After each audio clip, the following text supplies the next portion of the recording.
Sveiki, esu Saulius ir dabar pademonstruosiu, ką mes galime pamatyti kelio vidinėje srityje. Norint įvertinti kelio vidinės struktūras, mums reikia šiek tiek pasukti sulenktą kelią į mus, rotuoti į išorę. Ir aš rekomenduoju visada pradėti nuo girnelės pačios sausgyslės ir kaip matote, aš esu su davikliu dabar tokiai centriniai padėty. Aš matau, išilgai skanuoju mūsų pačią girnelės sausgyslę ir aš po truputį keliauju į vidinę pusę. Dabar štai šitoj vietoj aš vis dar matau sausgyslę, bet jeigu aš keliausiu, aš su sausgyslė savotiškai atsisveikinu ir tai, ką aš matau tik tais blauzdikaulio kontūrą ir visa kita supari infrapateliarinis riebalinis audinys. Po truputį, be jokių rotacinių judesių, aš keliauju į koronarinę plokštumą ir keliaudamas aš iš viršaus matau ateinančio šlaunikaulio kontūrą, čia tiesiog kremzlinis pats audinys. Ir, kaip matome, keliaudamas, aš grinai susiprojektuoju ant mūsų tibiofemoralinio sąnario tarpo. Ir pačioj gilumoje matau, kaip išnyra mūsų menisko kontūras. Jis toks, kaip matom, hipoechogeniškas, homogeniškas. Ir dabar keliaudamas aš vis dar į medialinę pusę pasiekiu tokią fibriliarinę struktūrą, kuri išsidėsto virš mūsų menisko kūno. Vadinasi, šiuo atveju aš esu tokioj idealioj koronariniai pačioj plokštumoj. Ir toliau, jeigu aš persekiosiu mūsų štai patį vidinį meniską, aš turiu kreipti dar stipriau mūsų patį daviklį, galiu irgi šiek tiek pasididinti. Ir užpakalinėje dalyje aš pasiekiu kitą tokią ties blauzdikauliu hipoechogenišką struktūrą. Tai yra būtent pradeda ryškėti mūsų semimembranozos sausgyslės insercija, prisitvirtinimo vieta, kuri kartais būna sumaišoma su kažkokia tai skysčio sankaupa. Bet jeigu aš esu grinai štai užpakalinėme paviršiuje, matau semimembranozos inserciją ir vadinasi, aš matau mūsų vidinio menisko patį užpakalinį ragą. Kaip matot, norint gerai įvertinti patį meniską, reikia irgi atlikti tam tikrus, vertinti ir naudoti tam tikrus mikrojudesius, nes vieno pasukimo metu matome, kad meniskas pajuoduoja, kitų, kad pabala, jis irgi turi savotiškai tokią anizotropiją.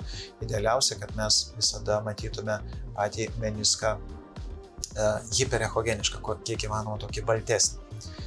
Ir dabar aš po truputį grįžtu atgal į priekinį paviršių ir šitoj vietoj netgi esu, kaip matote, tokioje labiau sagitaliniai pačioj plokštumoj, kurioje aš galiu įvertinti netgi mūsų vidinio menisko patį priekinį ragą.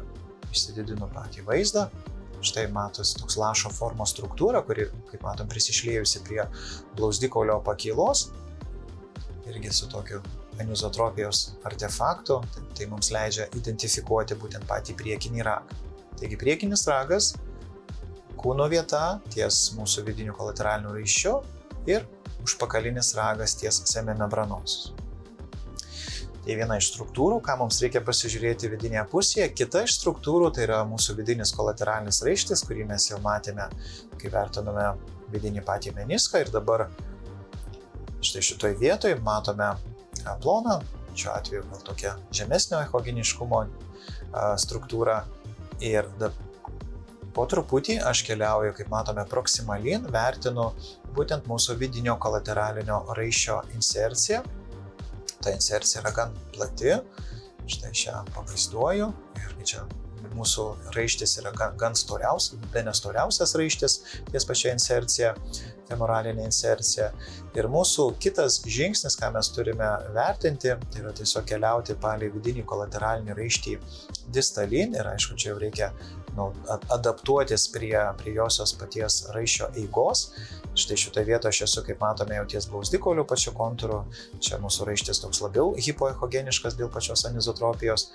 Ir jeigu aš keliauju dar distalin ir kažkur štai raištis baigia prisitvirtinti prie paties antkaulio.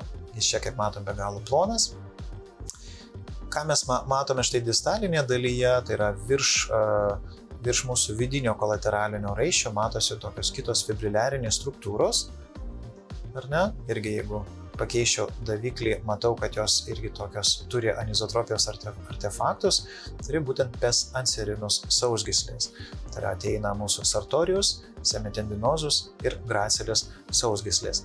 Vien tik tais iš tokio vaizdo jas pamatyti ir įvertinti yra sunku. Geriausia būtų pasekti palei šitas pes anserinus sausgyslės aukštyn, tai šiuo atveju su davikliu štai važiuoju į tokią užpakalinę pusę ir aukščiau, ir štai šitoj vietoj šlaunies jau beveik užpakalinėme paviršiuje aš galiu aiškiau jas identifikuoti.